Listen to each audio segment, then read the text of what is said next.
ప్రైజ్లో దేవునికి మహిమ కలుగును గాక. ప్రియ దేవుని బిడ్డలారా, దేవుని మహాకృపను బట్టి మరొక్కసారి మీ మధ్యలోనికి రావడానికి, మీతో వాక్యం పంచుకోవడానికి దేవుడు నాకు ఇచ్చిన మంచి సమయాన్ని బట్టి కూడా దేవునికి మహిమ కలుగును గాక. మరొక సమయంలో మనమందరం కలిసి చిన్న ప్రార్థన. పరిశుద్ధుడా, మీకు వందనాలు చెల్లిస్తున్నాం తండ్రి. ఈ దినమున మీరు మాకే వర్తమానం అయితే ఇవ్వనై ఉన్నారు. ఆ వాక్యాన్ని వినడానికి మేము సిద్ధంగా ఉన్నాం. మీరే మాతో మాట్లాడి ముచ్చటించే సహాయం చేయమని యేసు నామమున అడుగుచున్నాం తండ్రి, ఆమేన్. ప్రియులారా, దేవుని యొక్క వాక్య భాగంలోనికి మనం ముందుగా ఈరోజు దేవుడు మనకిచ్చుచున్న వర్తమానాన్ని మనం ధ్యానం చేసుకుందాం. ఎందుకంటే ఈ రోజుల్లో చాలామంది చాలా రకాల సైకిలు ఉంటాయి. సైక్ చేయటం మాటలతో చెప్పరు కానీ సైకి చేస్తూ ఉంటారు. అటు వెళ్దాం ఇటు వెళ్దామని కొన్ని సైకిలు. ఆ సైకిల్ గురించి మనం బైబిల్లో నుంచి ఒక్కొక్క విషయాన్ని ధ్యానం చేసుకుందాం. సామెతల గ్రంథంలో 10వ అధ్యాయము 10వ వచనాన్ని మనం చూడండి. కను సైగ చేయవాడు వ్యధ పుట్టించును, పనికి మాలిన వదరబోతు నశించును. ప్రియులరా, దేవునిక వాక్య భాగం మనతోనే మాట్లాడుచు ఉన్నది. ఏమని? కనుసైగ చేయవాడు వ్యధ పుట్టించును. కానీ ఇక్కడ దేవునిక వాక్యం ఎవరు కనుసైగ చేస్తారు? ఎలాంటి వారు కనుసైగ చేస్తారంటే, పాస్టర్ గారు కనుక దేవుని సన్నిధిలో వాక్యం బోధిస్తూ ఉంటే ఈ సంఘం అలా కూర్చొని ఏం చేస్తారంటే కనుసైగ చేస్తూ ఉంటారు. వాక్యం నీ కోసమే చెప్తున్నాడు, ఈ వాక్యం నీ కోసమే సైకిల్ చేస్తూ ఉంటారు. ఒకవేళ మాట్లాడితే సేవకుడు వింటాడేమో, కానీ సైకిల్ ద్వారా వారి జీవితాన్ని పతనం చేసుకుంటున్నారు. కానీ ప్రభు అంటాడు కదా, నీ కనుదృష్టి అటు ఇటు తెప్పొద్దన్నాడు. సూటిగా నీ ముందు ఉండాలి. కానీ ఇక్కడ దేవుని వాక్యంలో జరుగుతున్న మాట ఏమిటంటే, కనుసైగ చేయవాడు వ్యధ పుట్టించును, పనికి మాలిన వదరబోతు నశిస్తాడు. మా ప్రార్థనకు వస్తాడు, ప్రభును స్తుతిస్తాడు, కానీ మాటలు మాత్రం పనికే మాలిన మాటలు, వదరబోతు మాటలు. అలాంటి వారు దేవునికి ఇష్టలు మాత్రము కాదు అని దేవునిక లేఖనము మనకి తేటగా సెలవిస్తూ ఉంది. కనుక ప్రియులరా, దేవునిక సన్నిధిలో ఉన్న మనం, దేవుని స్తుతిస్తున్నాం మనం, ఇటువంటి సైకిలు దేవునికి ఇష్టమైనవి మాత్రము కాదు. ఇటువంటి సైకి చేయటం దేవునికి నచ్చదు. కానీ ప్రభు అంటాడు కదా, నువ్వు సూటిగా చూసి మాట్లాడు అంటాడు. కానీ పాస్టర్ గారు బోధిస్తూ ఉంటే వెనకంచి సైకిలు. ఏంటది? దేవునికి ఇష్టం లేని పనులవి. కనుక ప్రియులరా, దేవునికి లేఖన భాగంలో మరొక విషయాన్ని కూడా మనం ధ్యానం చేద్దాం. సామెతల గ్రంథం 18వ అధ్యాయం 6-7 వచనాల్ని మనం చూద్దాం.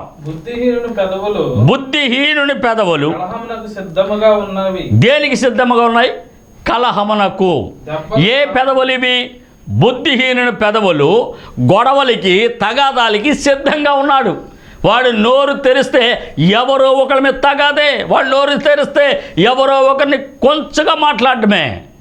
తర్వాత ఏమంటాడంటే, ఆ మాటల వలన ఆ వ్యక్తి ఏం చేస్తాడంట? వీపు మీద దెబ్బల పడును అంటాడు. చదవడం మాటని. బుద్ధిహీన పెదవులు కలహమునకు సిద్ధముగా ఉన్నవి, దెబ్బలు కావాలనని కేకలు వేచున్నాడు. ఎవడో ఒకడు కొడితే తప్ప వాడు నోరు ముయ్యబడదు. ఎవరీడు? బుద్ధి లేనోడు. ఎంత చెప్పినా కానీ వాడి మూర్ఖ స్వభావమే తప్ప జ్ఞానముగా నడుచుకోవటం అనేది ఉండదు. కొంతమంది మూర్ఖంగా ఉంటారు, కొంతమంది చెప్పినా వినరు, కొంతమంది కూర్చోబెట్టి బోధించినా వినరు. ఎవరు వీళ్ళు అంటే దెబ్బల కోసం ఎదురు చూసేవాడు. ఎవడో ఒకటి చేత తన్నులు తినాలని ఎదురు చూసేవాడు. వాడు కేకలు వేచున్నాడు. 7వ వచనం అంటాడు, బుద్ధిహీనుడి నోరు వానికి నాశనము తెచ్చును. బుద్ధిహీను నోరు వానికి నాశనము తెచ్చును, వాని పెదవులు వాని ప్రాణమునకే నాశనం. వాడు నోరు మంచిది కాదు, ఉరి తెస్తాడు. వాడి జీవితం సరైనది కాదు. ఇప్పటికైనా మన బ్రతుకులు మారాలి బిడ్డ. ఎప్పటికైనా మన బ్రతుకులు మారాలి. మారకపోతే మన జీవితాలు వ్యర్థమే. ఎందుకు అందరితోనూ తగాదపడుతున్నావు? ఎందుకు అందరితోనూ మాట్లాడుతున్నావు? ఎందుకు అందరి ఇళ్ల మీద లేనిపోని విషయాలు మాట్లాడుతున్నావు?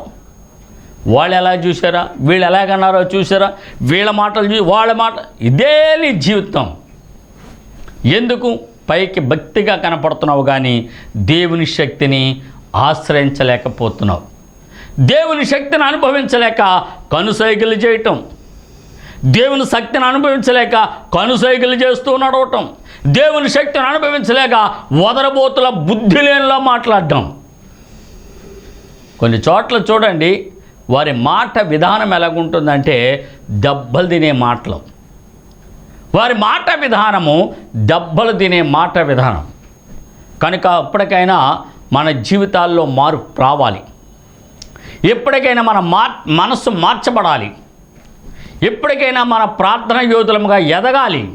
లేకపోతే మన జీవితాన్ని మనమే నాశనం చేసుకుంటున్నాం. మన నోటి విధానాన్ని బట్టి, మన నోటి మాటను బట్టి మనమేమవుతున్నాం? పతనానికి గురవుతున్నాం. దేవునికి స్తోత్రం. సామెతల గ్రంథంలో దేవునికి వాక్య భాగం చూద్దాం. చూడండి, 18వ అధ్యాయంలోనే 21వ వచనాన్ని మనం ధ్యానం చేద్దాం. జీవ మరణము నాలుక వశము, దాని యందు ప్రీతి కలిగిన వాడు దాని ఫలము తిందురు. జీవము మరణము నాలుక వశములో ఉన్నవి. నీ నాలుక జాగ్రత్తగా ఉండాలి. నువ్వు దేవుని సన్నిధిలో బలముగా నిలబడాలన్నా నీ నాలుక స్వాధీనంలో ఉండాలి. నువ్వు లేకపోతే నశించిపోవాలన్నా నీ నాలుకలోనే ఉంది. అందుకనే జీవ మరణములు నాలుక వశము. కాబట్టి ప్రియులరా, మన నాలుకను మనం జాగ్రత్తగా కాపాడుకోవాలి. కనుసైగలు విడిచిపెట్టాలి. బుద్ధిహీనుల వలె మాటలు మాట్లాడకూడదు. తర్వాత ఇక్కడ ఏమంటాడు? జీవ మరణములు నాలుక వశం. మంచైనా నాలుకే, చెడైనా నాలుకే. ఇంతకుముందు వచ్చినటువంటి వర్తమానాల్లో నాలుక గురించి కొన్ని విషయాలు కూడా మనం మాట్లాడుకున్నాం. కానీ ప్రియులరా, ఈ జీవము మరణము ఎక్కడుందంటే నాలుక వశములోనే. కనుక నీ నాలుక దేవునికి సన్నిధిలో ఆయనకి ఇష్టమైనదిగా ఉండాలి. ఒకవేళ నీ నాలుక దేవుని సన్నిధిలో ఆయనకి ఇష్టమైనదిగా కనుక లేకపోతే దాన్ని దేవుడు ఏం చేస్తాడు? పెరికి వేస్తాడు. అందుకనే జీవ మరణములు నాలుక వశము, దాని యందు ప్రీతిపడేవాడు దాని ఫలమును తిందురు. కనుక మరణకరమైనటువంటి విషయాలు మాట్లాడితే దాని ఫలమే నువ్వు తింటావు. జీవము కలిగిన మాటలు మాట్లాడగలిగితే దాని ప్రతిఫలాన్ని నువ్వు చూస్తావు. కనుక నా ప్రియ సహోదరి సహోదరులారా, దేవుడు నీతో మాట్లాడుచున్నప్పుడు నువ్వు జాగ్రత్తగా ఉండాలి. జాగ్రత్తగా దేవుని వాక్యాన్ని వినాలి. ఎందుకంటే గుసగుసలన్నీ వచ్చేది సంఘములోనే. గుసగుసలన్నీ వచ్చే సంఘములోనే. ఎందుకంటే ప్రార్థనకు వస్తారు కానీ అక్కడ పెత్తనాలు స్టార్ట్ అవుతాయి. ఆయన అలాగా, ఈయన ఇలాగా, ఇది అలాగా, అది అలా జరిగింది, పాస్టర్ గారు అలా. ఇవన్నీ ఎందుకు? మన జీవితానికి వచ్చామా, దేవుని స్తుతించామా, ప్రార్థించామా, దేవుని ఆశీర్వాదాన్ని పొందామా, వెళ్ళామా, అంతేగాని ఊర్లో సంగతులన్నీ నీకు అనవసరం అంటాడు ప్రభు. ఊర్లో సంగతులు వీళ్ళందరూ ఏం చేస్తారు తెలుసా? ఈ కనుసైగ చేసేవాళ్ళును, ఈ మాటలు మాట్లాడేవాళ్ళును, తర్వాత ఈ నాలుకతో దుర్భాషలు ఆడేవాళ్ళు, వీళ్ళందరూ కూడా ఈ సంఘంలో దయ్యపు బోధ పోయిన వారంలో మనకు వచ్చింది. ఆ బోధకు లోనైన వాళ్ళే వీళ్ళంతా. ఆ బోధకు లోనైన వాళ్ళే. అందుకని ప్రియులరా, దేవుని యొక్క వాక్యం అంటుంది, యోహాను రాసిన 3వ పత్రికలో 1వ అధ్యాయం 10వ వచనం, 1వ అధ్యాయం ఉంటుంది, దానిలో 10వ వచనం, వాడు మమ్మను గూర్చి చెడ్డ మాటలు వదరచ్చు. చాలు. ఎవరిని గూర్చి? సేవకుడిని గూర్చి, దేవునికి దాసుడని గూర్చి చెడ్డ మాటలు మాట్లాడతాడు. ఎవరు? వదరబోతు, సైకిల్ చేసేవాళ్ళు, లేకపోతే కీడు తలపెట్టేవాళ్ళు, వీళ్ళందరూ కలిసి ఎవరి గురించి మాట్లాడుతున్నారంట? దైవ సేవకుడిని. జాగ్రత్త ప్రియులరా, దైవ సేవకుల గురించి మనం మాట్లాడితే దేవుని దృష్టిలో మనం తీర్పులుగా నిలబడగా. అందుకని దేవుని యొక్క వాక్యం అంటుంది, నువ్వు జాగ్రత్తగా కనుక పరిశీలన చేస్తే కనుక చదువుదాం ఆ మాటని. వదరుచు అది చాలనట్లుగా సహోదరును తానే చేర్చుకొనక్క. జాగ్రత్తగా విందాం. ఇక్కడ ఏమంటాడు? ఇక్కడ వదరచ్చు అది చాలనట్లుగా సహోదరును తానే చేర్చుకొను. అంటే చెడ్డ మాటలా మాట్లాడుతున్నాడు, సంఘములో గలిబిలి తీసుకొస్తున్నాడు, సంఘములో ఐక్యత లేకుండా చేస్తున్నాడు. ఇది చెయ్యటమే కాదు, ఇది చేయటమే కాదు, సంఘాన్ని ముక్కలు ముక్కలుగా చీలుస్తున్నాడు. సంఘంలో ప్రతి ఒక్కరు కూడా చేదును బోధిస్తూ ఉన్నాడు. సేవకుని మీద అనవసరమైన మాటలు మాట్లాడుతూ, సేవకుని మీద అనవసరమైన మాటలతో మాట్లాడుతూ చేదును బోధిస్తూ వస్తున్నాడు. ఈ చేదును బోధిస్తూ వస్తూ ఎవ్వరిని కూడా సంఘానికి తీసుకొని రాడు. చేర్చుకొనక వారిని చేర్చుకొన మనసు గల వారిని కూడా ఆటంకపరచుచు. ఎవడని సంఘంలోనికి తీసుకురాడు. ఎవరికి ఇక 4 మాటలు మంచి మాటలు చెప్పడం. ఒకవేళ ఎవరైనా సంఘంలో కనుక వస్తే వారికి కూడా ఏం బోధిస్తాడు? చెడు మాటలే బోధిస్తాడు. మా సంఘానికి మీరు వచ్చారు, మా సంఘ పాస్టర్ గారు ఎలాగా, మా సంఘంలో ఎలా జరుగుద్ది, వాళ్ళు ఎలాగా, వీళ్ళు ఎలాగా అని కొత్తగా వచ్చిన వారికి బోధ చేస్తూ ఉంటాడు. అంతేకాదు ఇక్కడ ఏమంటాడంటే ఆటంకపరుచుచు సంఘములో నుండి వారిని వెలివేయుచున్నాడు. ఎలా వేస్తున్నాడు? ఈయనేమో ఆకర్షించబడి వేరే సంఘానికి వెళ్తున్నాడు. ఇక్కడికి వచ్చి ఏం చేస్తున్నాడు? సంఘములో నటిస్తూ ఉన్నాడు. సంఘములో నటిస్తూ ఈ సంఘములోనికి వచ్చిన వారిని వెలివేస్తూ ఉన్నాడు. ఎక్కడికి వెలివేస్తున్నాడు? ఎక్కడికి వెలివేస్తున్నాడు? ఇక్కడ పరిస్థితులు బాగోలేదు, ఆయన అలాగా ఈయన ఇలాగా రకరకాల బోధలు చెప్తూ ఉన్నాడు. రకరకాల బోధలు చెప్పి సంఘాన్ని చీలుస్తూ ఉన్నాడు. సంఘంలోనికి వచ్చిన వారిని వెలివేస్తున్నాడు. జాగ్రత్తగా గమనించండి అక్కడ దేవుని యొక్క వాక్య భాగంలో. అందుచేత నేను వచ్చినప్పుడు వాడిని చేయుచున్న క్రియలను జ్ఞాపకం చేసుకొందును. ఈయన చేర్చడు, చేర్చేవాళ్ళు మాత్రము ఒప్పుకొనడు.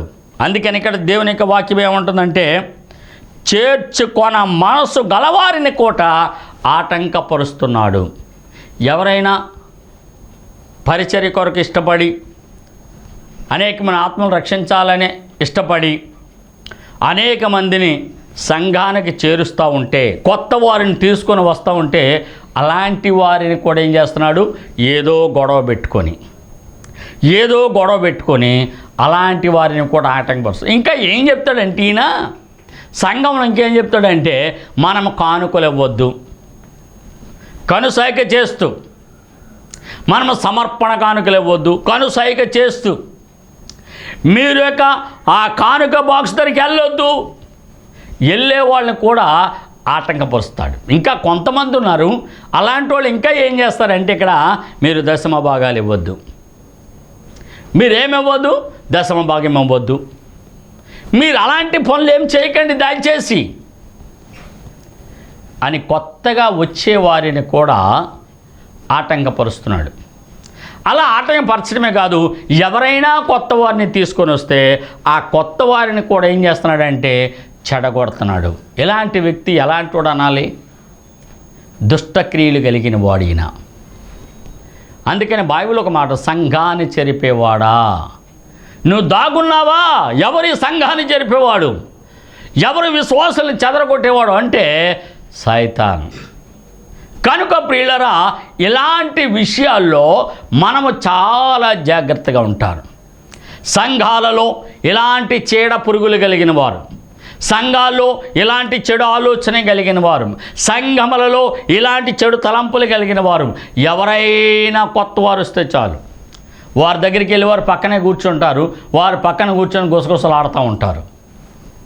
అలాంటి జీవితాలు మనకు ఉండకూడదని ప్రభుపేట తెలియజేస్తున్నాను. అందుకనే ప్రభు అంటాడు కదా, నా సంఘమును పాడు చేయవాడు. దేవునికి సంఘాన్ని మనం పాడు చేస్తే కనుక దేవుడు మనలను కూడా పాడు చేస్తాడు. కనుక ప్రియ బిడ్డలారా, దేవుని సంఘము జోలికి వెళ్ళకూడదు. సంఘములో వచ్చిన బిడ్డలు ఆత్మీయంగా ఎదుగుతున్నప్పుడు వారిని చల్లా చెదరగొట్టకూడదు, వారి జీవితాలు చల్లా చెదిరిపోయేటట్టుగా ఉండకూడదు. అందుకని ఇంకా నీ చేతనైతే అనేక మందిని సంఘములోనికి చేర్చు, నీ చేతనైతే నీవే వచ్చి సంఘ పరిచర్య చేయి. సంఘ పెద్దలమని పెత్తనం చేయొద్దు. నీ పెత్తనాలు పక్కన పెట్టి పరిచర్య చేయటం మొదలుపెట్టు. ఎప్పుడైతే దేవుని పరిచర్య కొరకే పరుగులు తీస్తావో అప్పుడు దేవుడు నీ జీవితంలో అద్భుతం చేస్తాడు. అందుకనే ప్రభు అన్నాడు, నాలుక జీవమరణములో నీ నాలుక వశములోనే ఉన్నవి. నువ్వు చెడు మాటలు చెప్పి సంఘాన్ని చెడగొడతావా? నువ్వు చెడు మాటలు చెప్పి విశ్వాసాలను పాడు చేస్తావా? నువ్వు చెడు మాటలు చెప్పి సేవకులను దూషించేటట్టు చేస్తావా? లేకపోతే మంచి మాటలు చెప్పి దేవుని యొక్క జీవాన్ని తెచ్చుకుంటావా? నీకేమి కావాలి? ఈరోజు మనం తీర్మానం చేయాలి. ఎప్పుడు వాక్యం వింటున్నాం, చాలామంది బోధిస్తున్నారు బోధకులు. ఎన్ని వాక్యాలు విన్నా నీ మనస్సు మారట్లే, ఎంతమంది బోధించినా నీ బుద్ధి మారట్లే, ఎంతమంది వాక్యంలో హెచ్చరించినా నీ గుణము మారట్లే. ఈరోజైనా సంఘానికి విధేయుడిగా ఉండు. ఈరోజైనా కాపరికి లోబడి ఉండు. ఈ రోజు నుంచైనా అనేక మందిని సంఘములో చేర్చుకో. ప్రభు అంటాడు, నీ కోసం నేను సమస్తము చేశాను, మరి నా కోసం నువ్వు ఏం చేసావని ప్రభు అడిగితే మనమేం సమాధానం చెప్పాలి? నీ దగ్గర ఏమన్నా సమాధానం ఉందా? నువ్వేమన్నా చెప్పగలవా? ప్రభా అని చేతుల పైకైతే ఎప్పుడు దేవుణ్ణి అడుగుతూనే ఉంటావు. అడుక్కోవటమే మన జీవితం కాదు, అడుక్కోవటం మన బ్రతుకు కాదు. ఎప్పుడు ఈ ప్రభు అని అడుగుతావు. కానీ ఏ రోజన్నా ప్రభుకి ఇవ్వటం నేర్చుకున్నావా? ఏ రోజైనా నీ దశమ భాగం ప్రభుకి ఇవ్వటం నేర్చుకున్నావా? ఏ రోజైనా సమర్పణ కానుకలు దేవునికి ఇవ్వటం నేర్చుకున్నావా?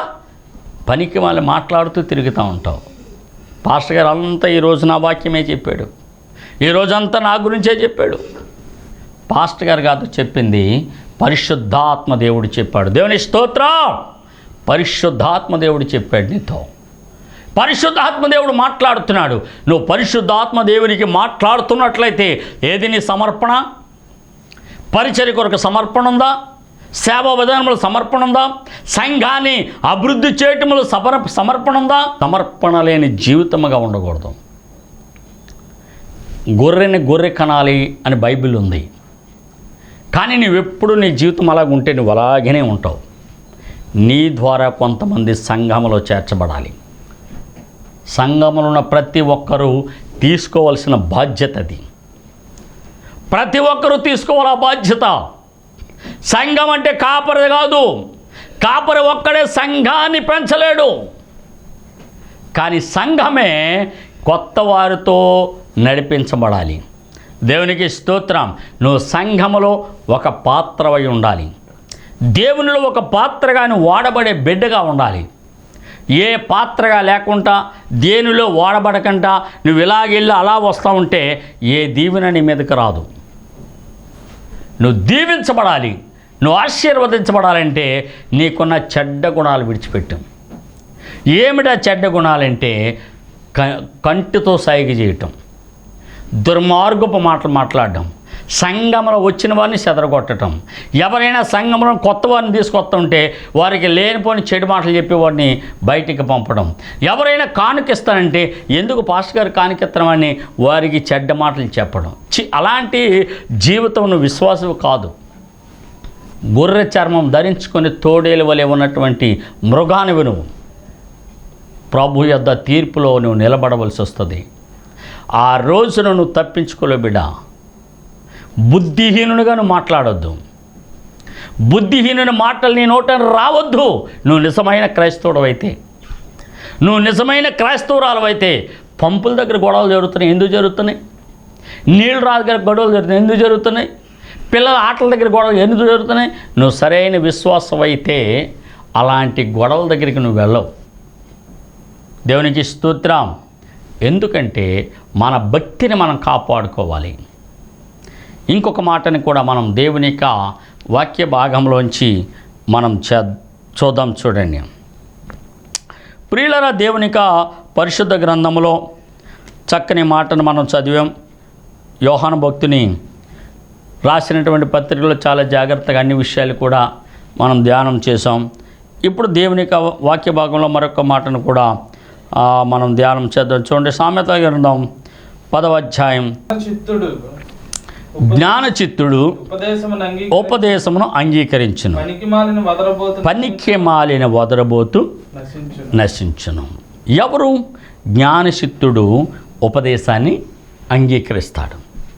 జ్ఞానము కలిగినవాడు, దేవుని జ్ఞానముతో నింపబడినవాడు, దేవునికి ఆత్మకార్యాలు చూసేవాడు, దేవునికి విధేయుడైన వాడు ఏం చేస్తాడంటే సేవకుడు చెప్పే ఉపదేశాన్ని జాగ్రత్తగా ఆలకిస్తాడు.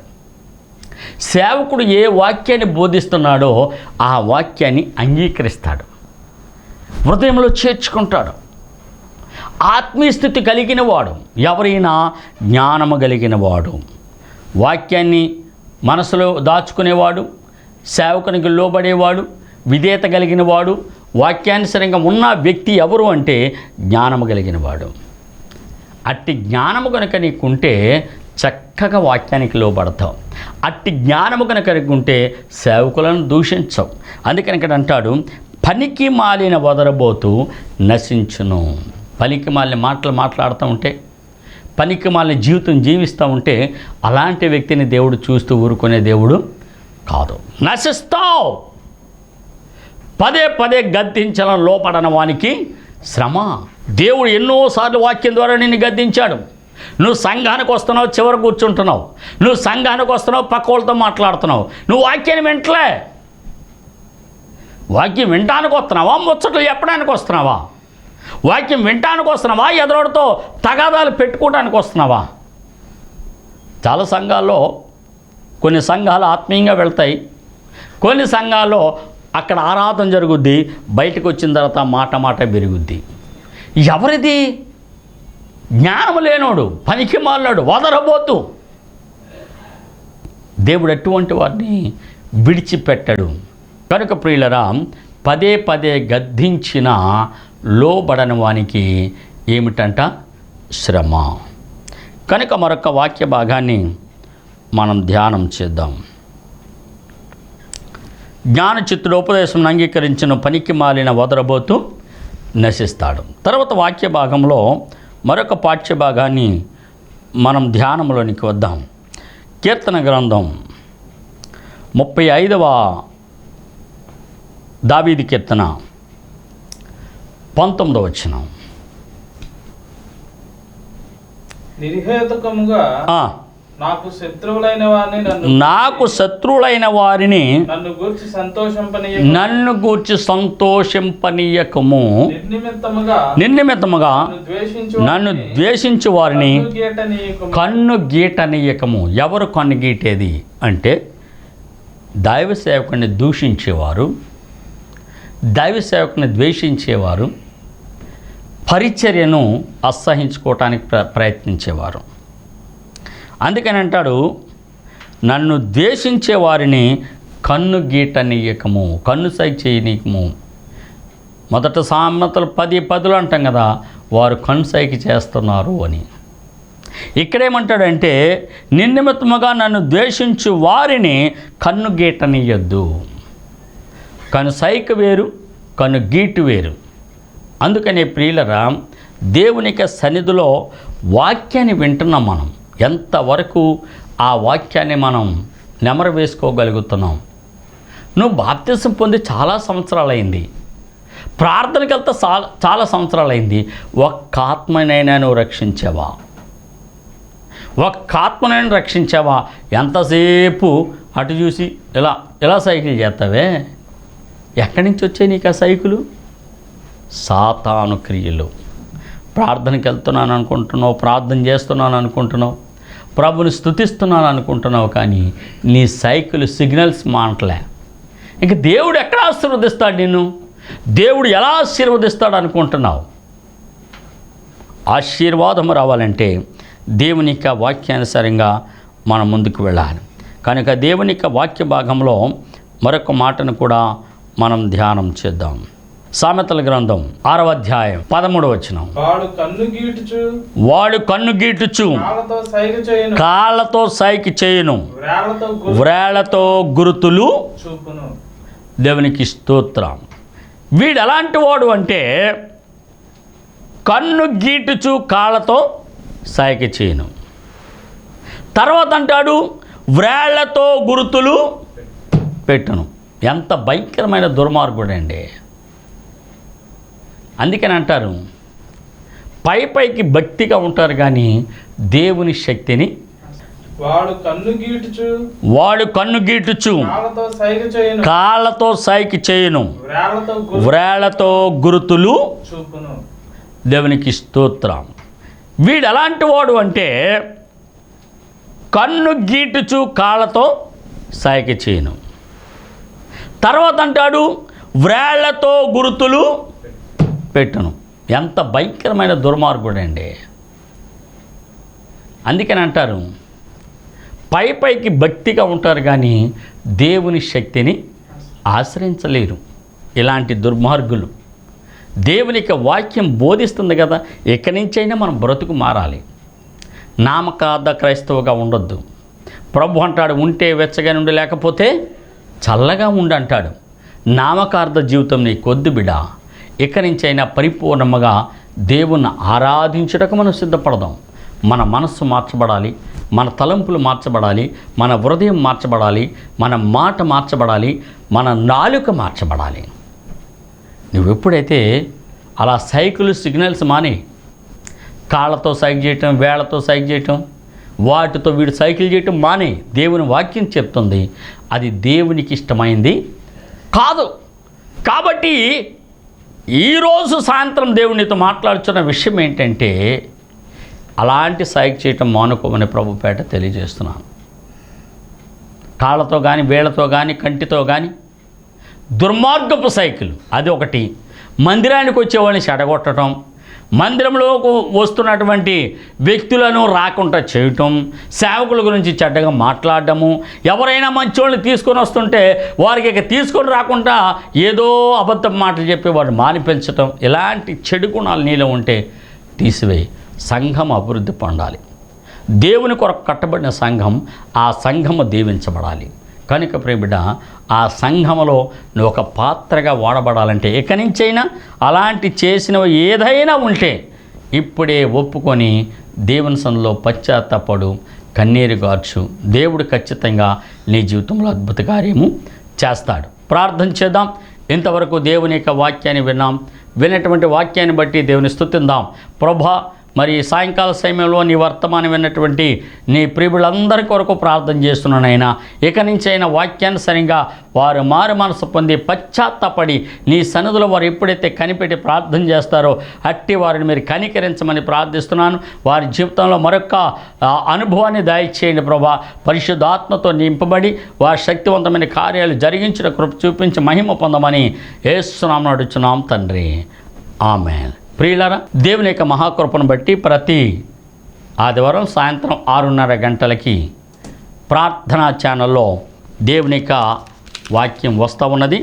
కనుక ఈ వాక్యము ప్రార్థనా ఛానల్ సిటీ కేబుల్లో అయితే 636లో వస్తూ ఉన్నది. అదే రీతిగా ఎస్డిబి అయితే 15 ఛానల్లో వస్తూ ఉంది. అదే రీతిగా జియో అయితే 98లో వస్తూ ఉంది. కాబట్టి ప్రతి ఒక్కరు కూడా ఈ ఛానల్స్ సందర్శించి వాక్యాన్ని వినాలని ప్రభుపేట తెలియజేస్తాం. అదే కాదు, డానియల్ బోస్ అనేటువంటి యూట్యూబ్ ఛానల్ కూడా ఉంది. ఆ యూట్యూబ్ ఛానల్ మీరు టచ్ చేస్తే చక్కగా వాక్యం వస్తుంది. దానిలో సబ్స్క్రైబ్ చేయండి, గంట కొట్టండి, లైక్ కొట్టండి. దేవుడు మనం కిన్నటువంటి వాక్య భాగాన్ని బట్టి దేవుడు మనల్ని దీవించి ఆశీర్వదించడానికి అవకాశం ఉంది. మీ ప్రార్థన అవసరతలు ఏమైనా ఉంటే మాకు తెలియచేయండి, మాకు ఫోన్ చేయండి. మీ కొరకు మేము ప్రార్థన చేస్తాం. దేవుడు నిత్యము మనల్ని దీవించి ఆశీర్వదించి అభివృద్ధిపరచునుగాక. ప్రతిరోజు వాక్యాన్ని సంప్రదించి ప్రార్థన చేయండి. మా కొరకు కూడా మీరు ప్రార్థన చేయాలని ప్రభుపేట తెలియచేస్తున్నాను. God bless you. దేవుడు మిమ్మల్ని దీవించునుగాక. ఆమేన్.